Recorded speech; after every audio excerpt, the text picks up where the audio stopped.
Buongiorno a tutti e benvenuti a questa masterclass per il consorzio Vini Brunello di Montalcino.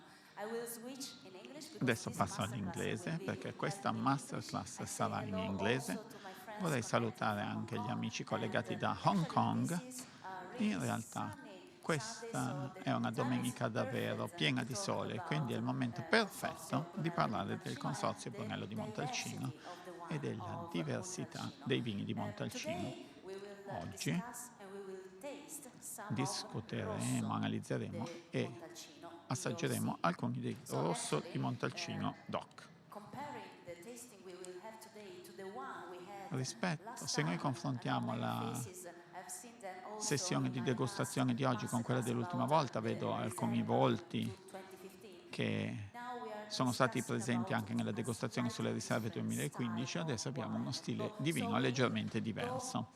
Quindi entreremo davvero in profondità tra poco in questa denominazione. The very first slide, as you can see here, there is a QR code. It may be helpful for you because there is the wine list with the technical sheet. So if you want, you can scan and you can download all the data related to the wines we are going to taste today.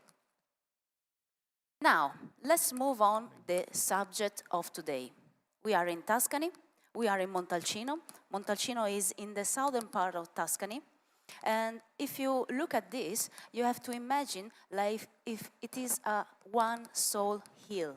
In front of it, I mean, not very close to, but in front of it, there is the sea. So the Mediterranean Sea, the Tyrrhenic, will give a huge influence on the wines. Just compare the hill of Montalcino to the Chianti Shire. Chianti Shire is slightly, at least Chianti Classico is slightly in the north and is full of hillside. So the climate is slightly more continental. That's why the Sangiovese, the grows in Montalcino, is slightly different in terms of color, in terms of tannins, alcohol, etc. We will discuss about this later on. So, the consorzio provide for strictly rules for the production of the wines of Montalcino. We discussed last time about the Brunello di Montalcino, and we appreciated the fact that the quality is really a signature of Montalcino. There is the delimitation of the origin, there is the hill, there is the density, everything is set up by the rules. And also in the winery there are several rules that govern the signature of Brunello. But the rules are also applied for the production of Rosso di Montalcino. And they are slightly different because in the winery there is no, the wineries are not obliged to use the wood in aging the wines. But we will discover later on that many of them actually are using wood to age the wines. So, okay, the bad noise is no more here, so it's okay. Yeah, there is some problems with the translation here in the front line, so if someone can help the guys in my front line. Thank you. Okay.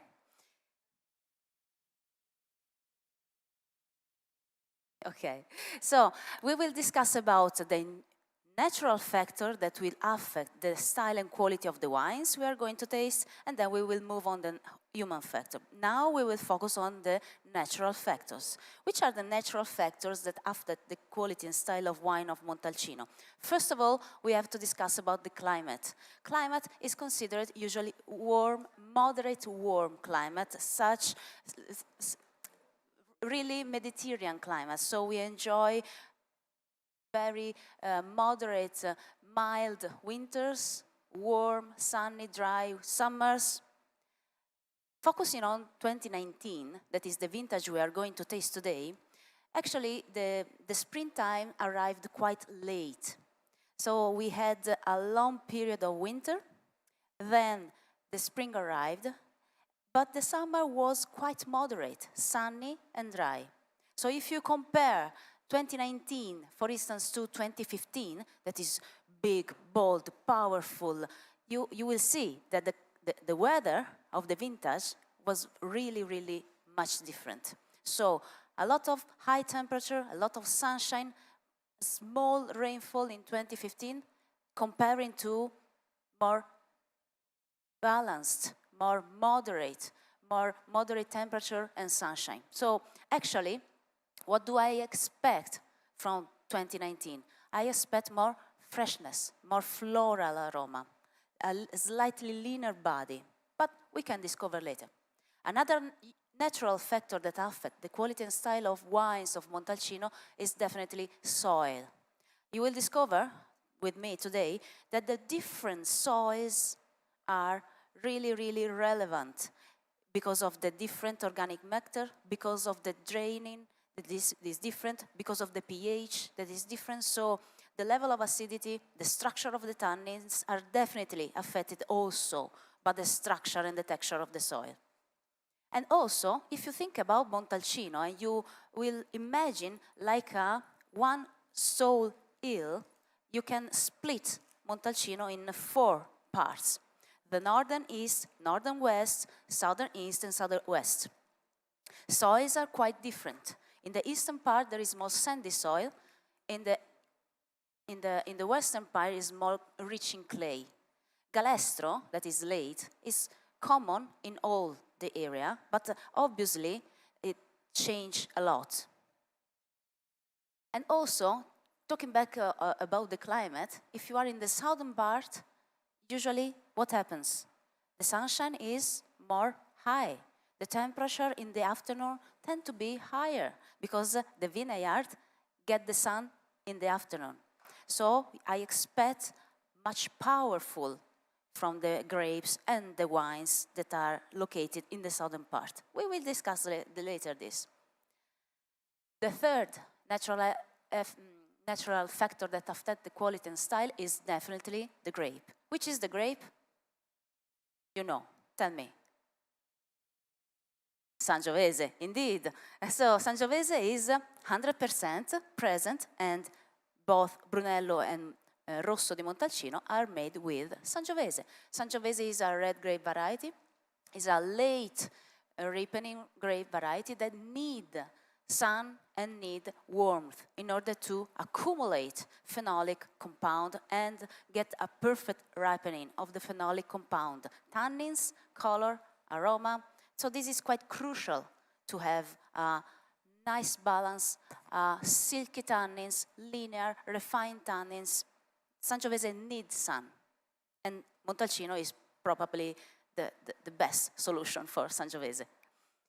Now we move into the vineyard, into the winery, sorry, and we will discuss the human factor affecting the quality and style of the wine. As I told you before, for the production of Brunello, you will release on the market the 5th year after the harvest, and you need to spend 2 years at least in wood. Here, no. Here you can release the wines without spending time in wood. Actually, if I make a consideration about the quality and the characteristics of Sangiovese, you will discover that probably a certain amount of wood can be beneficial for the wine because the wood permits a slight oxidation and slight permeation of the oxygen into the wine. So what happens? There forms longer chain of tannins, and the tannins become more refined, more silky. So a certain amount of wood is probably quite well used also in Rosso. What do I expect from the wines of today? Let's discuss about the typical style I would expect in this wine. I expect something that is fresh, vivid, lively, driven by the fruit, by red fruit. It's a wine that is quite versatile and can be paired with several dishes. So if Brunello is more austere, serious, with high oxidative complexity, with high volume and high and big body, Rosso di Montalcino should be the alternative when you want to enjoy something more easy to understand. Being easy to understand is not a bad thing. I really, really believe that in 2021, we are quite old, I would say, and the consumer usually prefer having this kind of wine, prefer to have more easy wines to understand, prefer to have some juiciness, some freshness, because the habits are changing.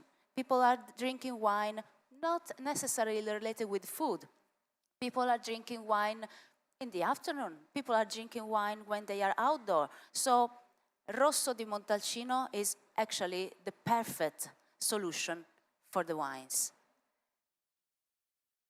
Okay, now we are not ready for the tasting because there are many people that is not having the first glass, so I will go on talking about this, and let's discuss about the place itself. Have you ever been to Montalcino? Many of the people in the class are saying yes. And I would like also to invite my friend from Hong Kong to join us, because actually Montalcino is rich of history and rich of many, many things. Consider that the area of Montalcino is around 24,000 hectares, but only the 15% is under vine. So it means that there is a huge diversity of elements, such as olive oil tree, such as other cultivation. This is actually a real richness of the area. Many people are coming and becoming organic. The term sustainability probably is the most used word in the wine business today. And actually Montalcino, because of the diversity of the landscape, because of the diversity of the cultivation, is really assuring the biodiversity in the vineyard. And we will discover later on that many of the wineries we have here are actually or organic or sustainable, or they're approaching the wines with less intervention in order to maintain the vitality of the soil and the vitality of the entire vineyard. So, anybody has the wine number 1 in the glass? Okay, very nice. So, we will start with Il Poggione, Rosso di Montalcino, 2019.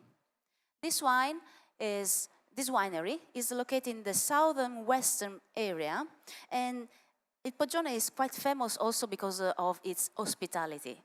I just talk about the diversity of the landscape, and Poggione also is providing a very nice experience in hospitality. But don't waste our time. Let's understand immediately the wine we have in the glass. So as you can see, the color is quite pale, ruby, pale color. What about the nose? I would say the nose is quite intense, not really powerful, but quite refined, since dominated by red fruit, as I told you before. There is also a touch of rose, a touch of violet, there is a touch of cherry, and there is a bit of oxidative complexity. This is because the wine spent very short amount in old wood, in cask. There is some smokiness as well.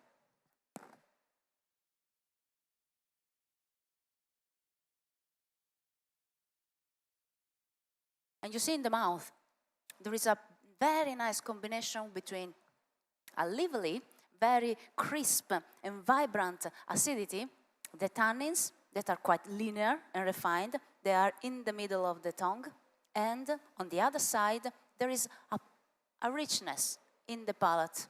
There is a very nice richness of the flavors. The finish is dry. That's why I would say that this wine is quite a gastronomic one. You can pair very easily with many, many foods. Do you like it? People in the room are quite happy, so I'm happy for them. You can enjoy all the glass, because I have to speak, I have to talk, so I cannot drink, but you are more lucky than me. Okay, Let's move now to, no, we don't have now, yes. Everybody has the wine number 2 in the glass? Yes, I see it. Okay. Wine number 2 is Terre Nere, Rosso di Montalcino, 2019. Also in this case, we are in the southern part. So we will start this tasting with the most rich, the most abundant version of Rosso, and then we will move to the northern part. So it would be nice to have a comparison between the first glasses and the last. We will discover later. In this case, the integrated pest management is the smart solution Terre Nere is adopting for the vineyard, and also in the winery, the fermentation is wild, so with not selected yeast. As you can see, the color is really pale. I would say a bit with a slight more garnet rim in despite of the wine number 1, probably because of the use of wood, but we will see later. What about the nose? You see, this one is more restrained, is more savory. There is a non-fruit intensity. There is something that reminds you of truffles, of mushroom, of herbs, of earthiness. And this is quite interesting. I like this version that is more close, is more compact.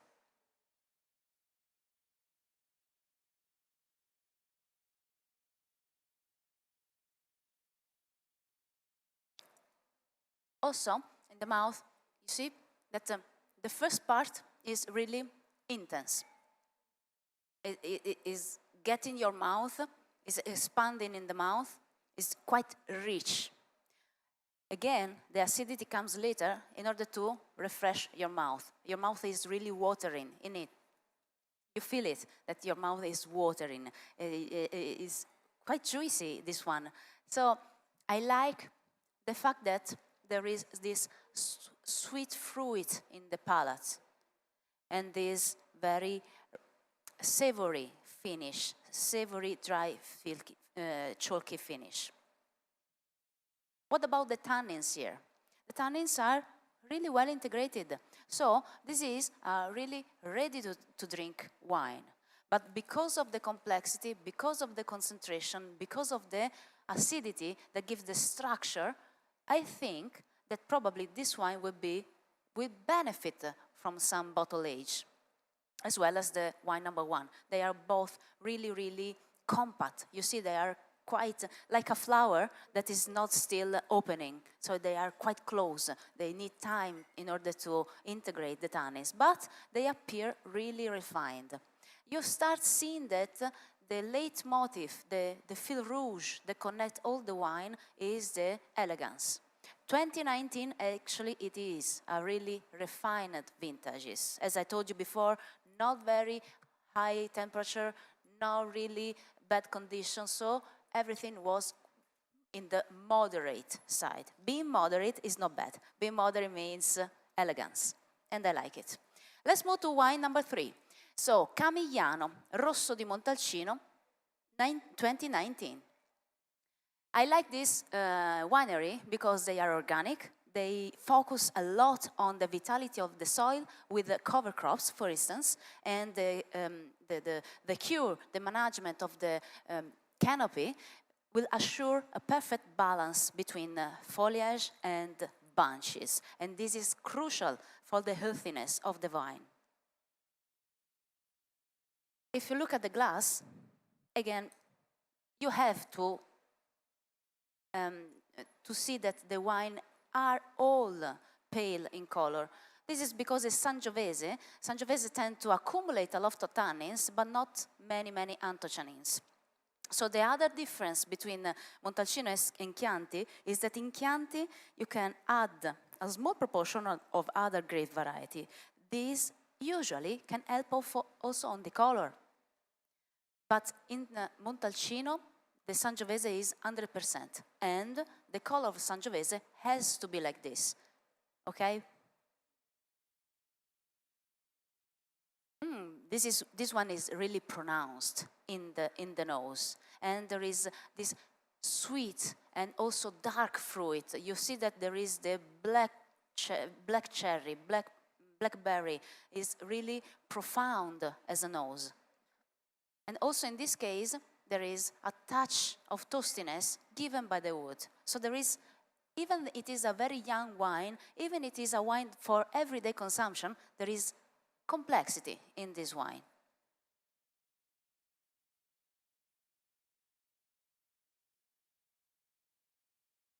Again, the palate is savory.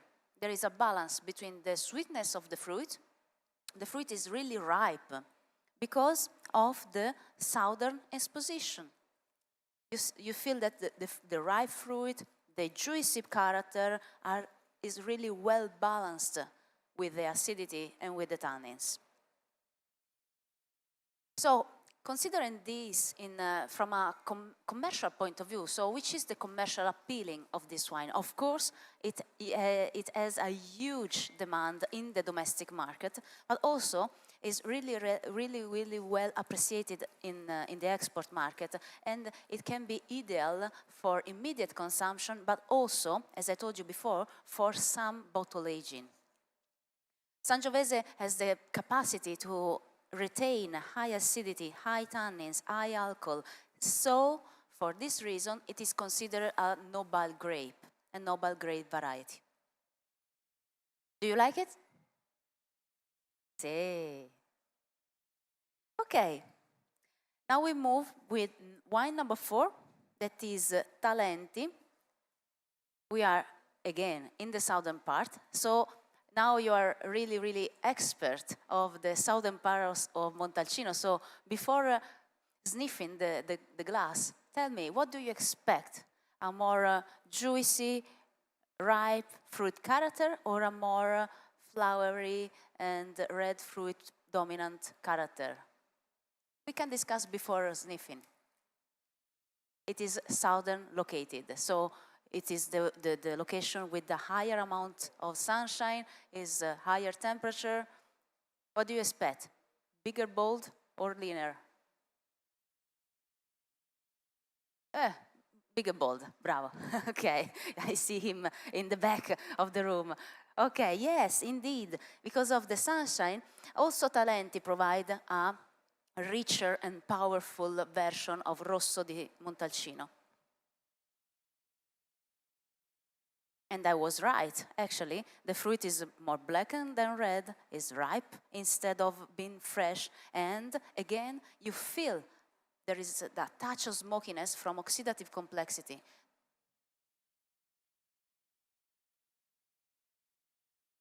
There is also some candied orange that is quite peculiar of Sangiovese.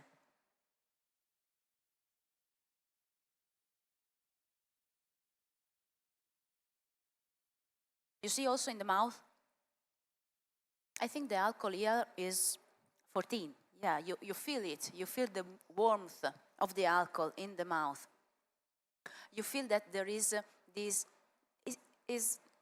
is not sugar. I mean, this is not residual sugar. But you feel the sweetness of the fruit.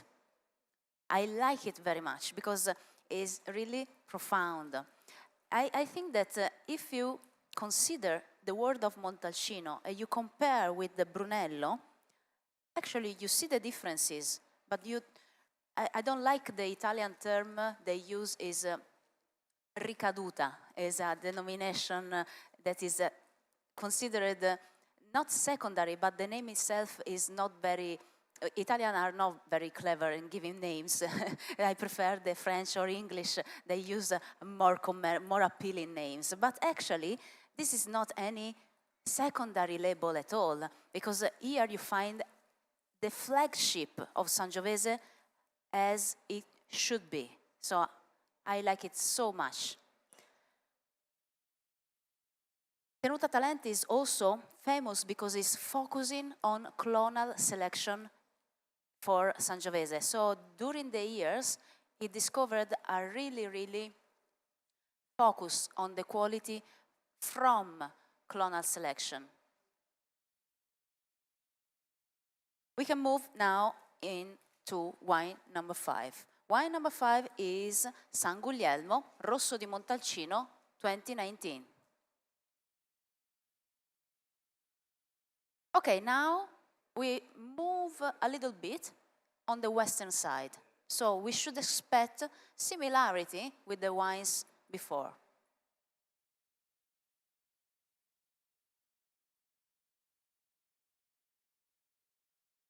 This is a really small winery, is focusing on artisanality, so it's really handmade wine.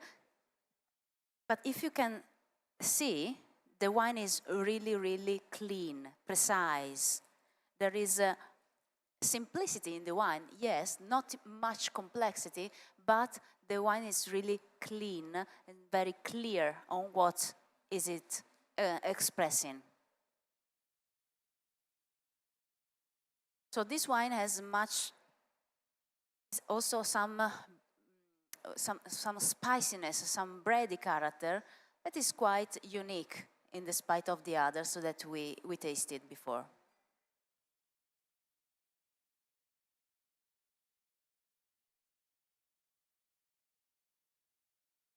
What's the texture of this wine?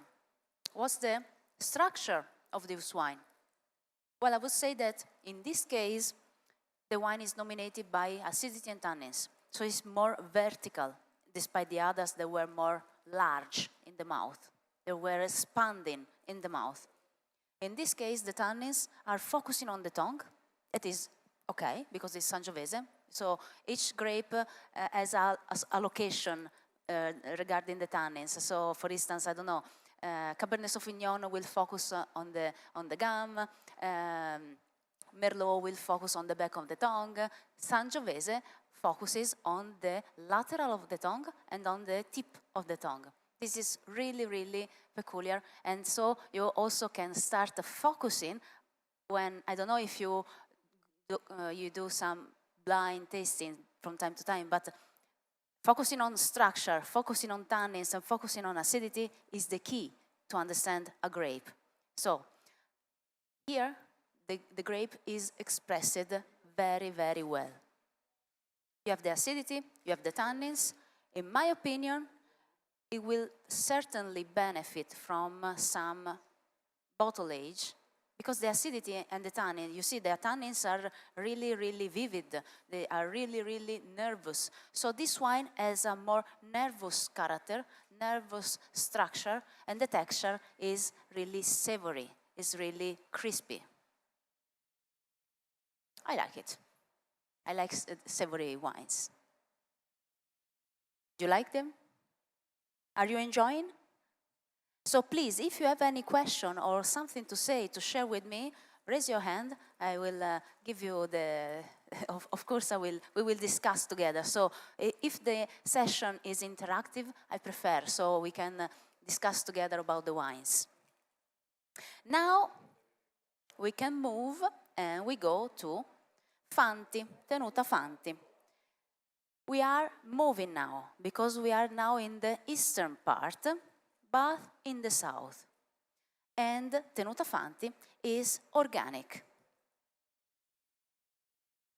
So it's focusing on the cure of the vineyard without using chemicals. Actually, many wineries in Montalcino is converting into organic, biodynamic. So, as I told you at the very beginning, there is a huge focus on sustainability, biodiversity, because this is the richness of the future. This is why the wines can be really, really fine and really able to evolve in bottle.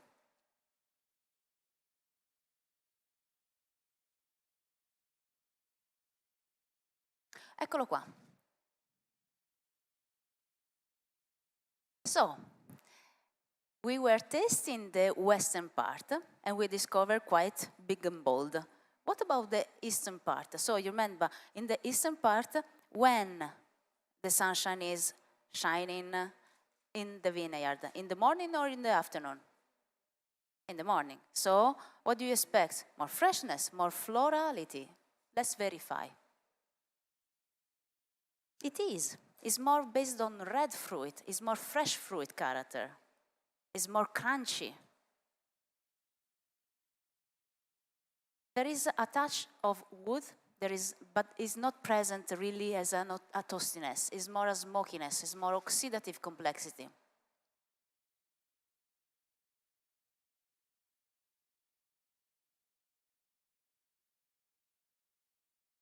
And what about the palate? You see that the acidity is really high, very refreshing, but the high acidity is really balanced with the alcohol. We have 14 degrees of alcohol, but you don't feel them. You feel that the wine is very fresh and easy to drink. Really? Yes, because of the balance. So balance is crucial for wines of this type.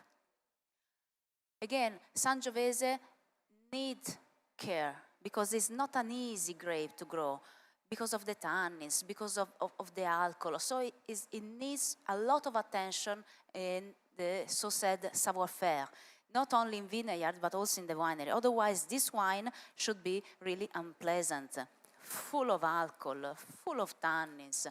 No, you need to preserve the freshness and easiness to drink. This is the key of Rosso di Montalcino. And actually, I would like you to have a glass of Rosso di Montalcino today or this evening. We have the districts here in Milano Wine Week, and the very center, the Duomo area, is dominated by Brunello di Montalcino. So you can really verify if what I'm saying and what I'm trying to transfer to you is actually the truth. And Rosso di Montalcino should be a very daily wine, but with a touch of earthiness, wildness, a touch of Toscanity, I would say, that is the signature. And I really appreciate. The people, many of you know me already, so you know that I'm from Tuscany, so it's a part of my heart that is talking now, but okay. You discover me. Yes. Okay.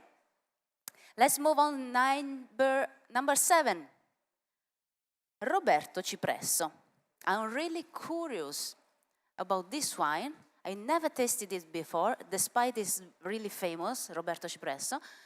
But I'm curious because of the personal history of this man. Roberto traveled a lot, so is really a person with a huge cultural element, and is trying to convert his cultural baggage into the wines. And the wineries is located in the northern part of Montalcino. So I'm really, really curious to understand which are the characteristics of this wine number 7.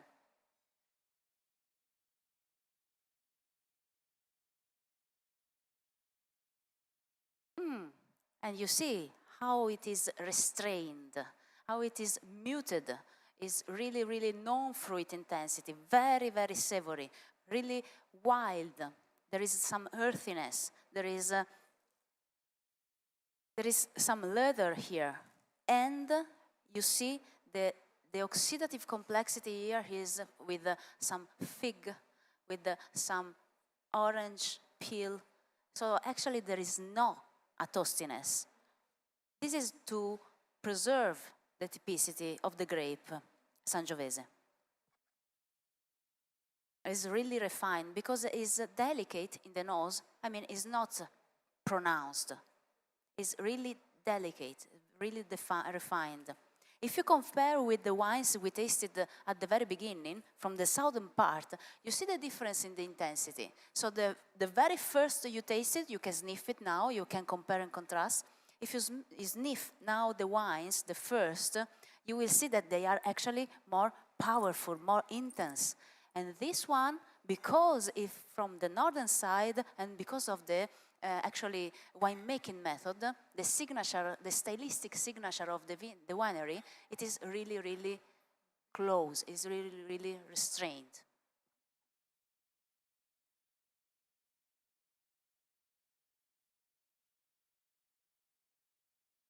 And also the mouth is refined. Don't have this big, bold intensity. You still have the power from the alcohol, again, 14.5%, but you don't feel it because you feel the structural element. Here the texture is really silky and is really, how do you say, it's really savory, the dry finish, the leafiness in the finish. This is a really gastronomic wine. So if you imagine yourself in an occasion of consumption, probably this one is more ideal with some food. But if you go back with the others, especially Camigliano, wine number 3, Camigliano you can drink also in the afternoon because it's really juice, it's fresh, is more easy to understand. This one is quite restrained, so, and you need some food in order to highlight the quality of the wines. You like them? See. So we are going to discover that actually the location, in Italy you said versanti, so the slope, are really quite a factor in the quality and the style of the wines. So in the winery, you can see that the quality is quite high. So this masterclass for me is really easy to conduct because we are talking about very high quality wines. But the quality, still being high, is different from one wine to another. So in one wine, I would say very good quality because of the acidity. In the other, I would say very good quality because of the typicity of the grape that is expressed in the glass. In the other case, I would say very good quality because of the balance between high alcohol and high acidity that keeps the wine more easy to understand. So which is the key, in your opinion, of Rosso di Montalcino wines? Give me characteristics that you find really common in all the wines. I give you 3 suggestions and you select one. One is freshness, one is fruit-driven, and one is complexity. Which is of the 3 that you would pair with all the wines here? Don't be shy. I will not mark you today. You know I am a teacher, but I will not mark you, I promise. Yes, freshness, indeed. I like the word freshness. Freshness and versatility. Very, very easy to understand. Very clear. Okay, let's move with the final 2 wines. Pinino, Rosso di Montalcino 2019. Again, we are in the northern part, in northwest part. So should be quite similar to the previous one. So more flowery, more restrained.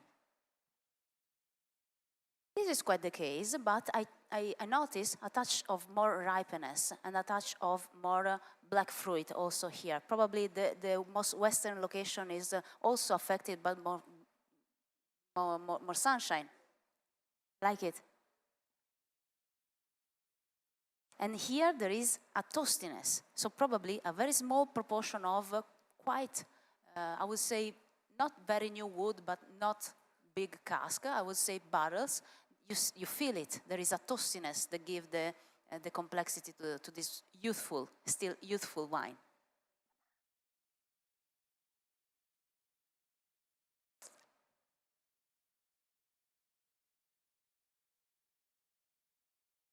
Which is the marker here? Which is the first impression that you have when you taste it? I would say concentration. Here it is, the fruit is really concentrated in the mouth. And you taste also the woody character, the vanilla, the toasty note. This is really important if you start thinking.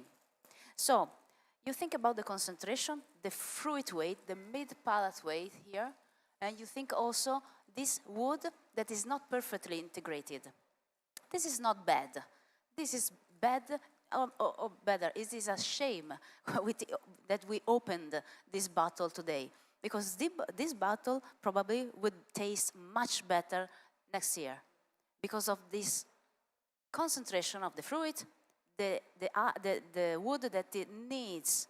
You see that is quite nervous, this one, is quite vibrant. It needs some time in bottle in order to calm, integrate, relax, be more complex. So, bravo, Pinino, to make also Rosso a quite ambitious and aspirational wine. This is not common because you make Rosso di Montalcino to offer an alternative to very aspirational style of Brunello. But this case, actually, the wine is quite bold, it's quite rich, it's quite complex. Now we finish with Bottega.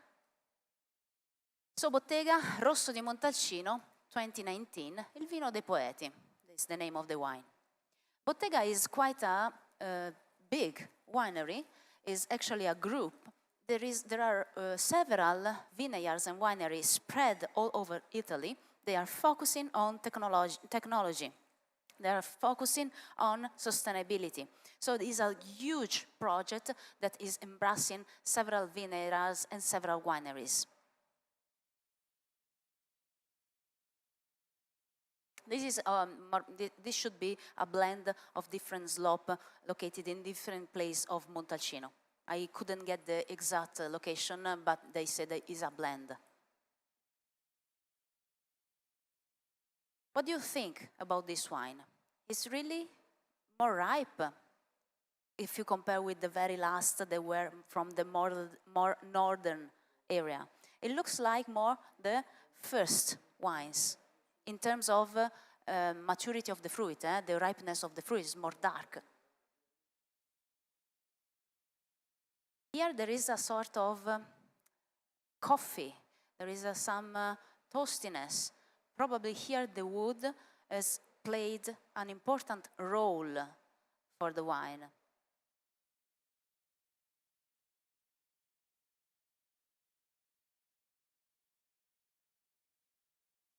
Actually, it spent 1 year in wood. Probably is the longest period from all the wines we tasted today. And actually, you can see, it's 1 year in wood. So you feel there is a balance between ripe black fruit and this coffee toastiness, this vanilla toasty note. Also in this case, I would say that probably it lacks a bit of mid-palate weight here, but really is an impact on my mouth. So it's really shining when it enters into the mouth, then it comes down.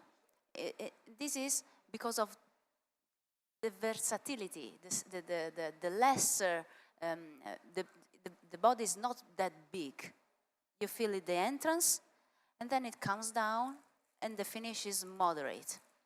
So also in this case, why I do like this wine? Because it is really intense in the front. It is really intense when it enters into the mouth. Okay, I would like to ask you, which one is your favorite? I will not tell into the microphone because I cannot, so I will not say which is my favorite. Actually, I have many wines that I liked, but I'm very curious to see which one is your favorite. Stand up your hand with the number. Okay, I see. Okay.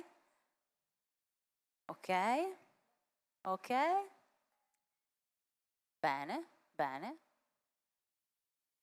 So I like this class because all of you said different number. And this is really amazing. And this proves what I said. So the quality is high.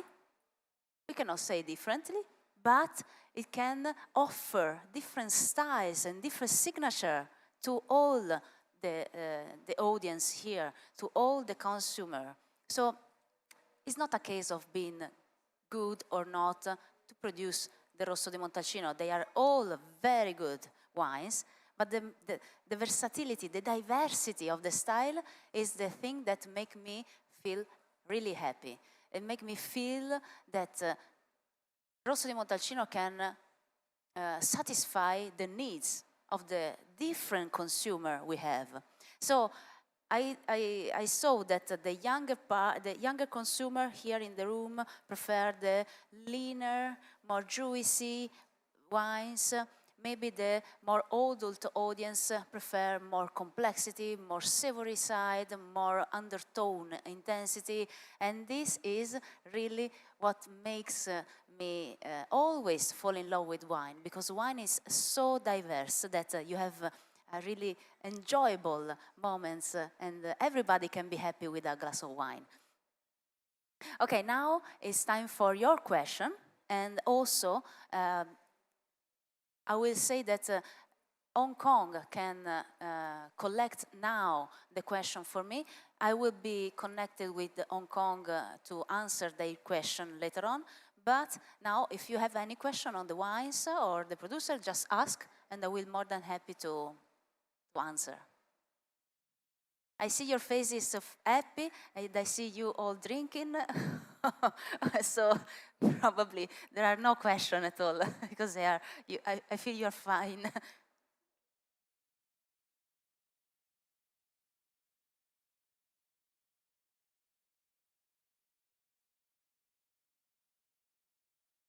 Okay, this is a good question. So my friend here is asking, the producer usually use the same vineyards, the same location to produce both Brunello and Rosso.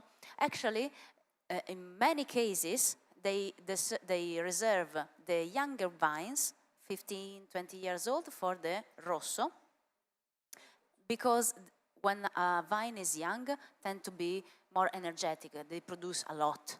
Like when we are young, we are like, yeah, I can produce everything, I can do anything. When the vine become old, tend to produce less, smaller bunches, with a different ratio between the skin and the pulp, with much higher concentration. So the old vine product is destined to the Brunello, while the younger usually is considered for the Rosso.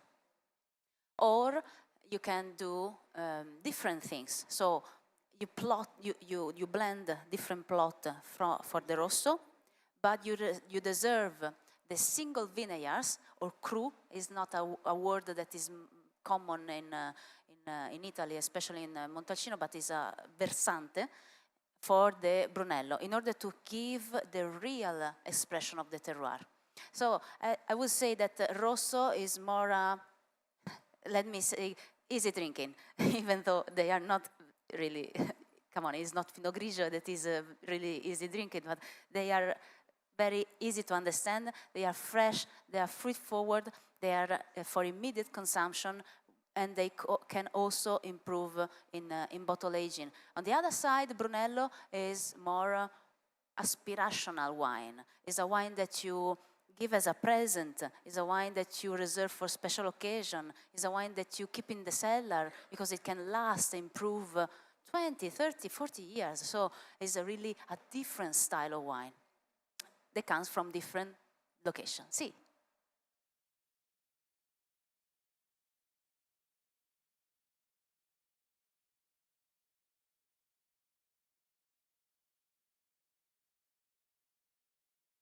Okay. Okay, the question is there an area specific for the production of Rosso in the whole area of Montalcino? I should say no. You can do Rosso whenever you want. Is the difference more or less in the specific location inside the winery? So you select the best vineyard usually for the Brunello, and the older vines for the Brunello. It depends also on the style of the winery. Someone prefer not to go out with the Brunello every vintage if they believe they are not the quality they expected. So even though it's the best location, the old vines is destined also for Rosso. That's why also the quality of Rosso is really, really high, because there is a different approach of selecting the grapes, using the wood.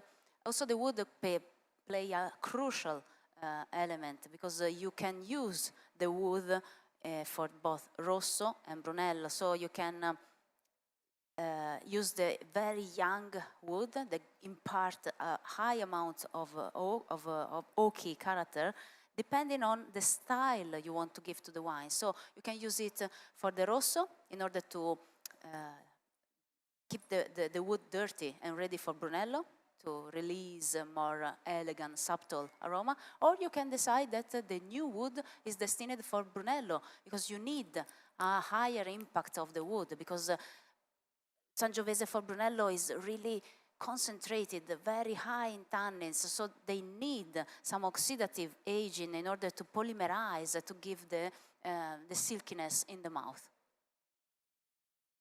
Any other question? You can say in Italian, I will. Oh, it's a poetry, it's music. Thank you, I like it. Actually, you finished them also, I appreciate this. Yeah, my friend here said, it's impossible to say which one is the best. I agree. Yeah, I agree.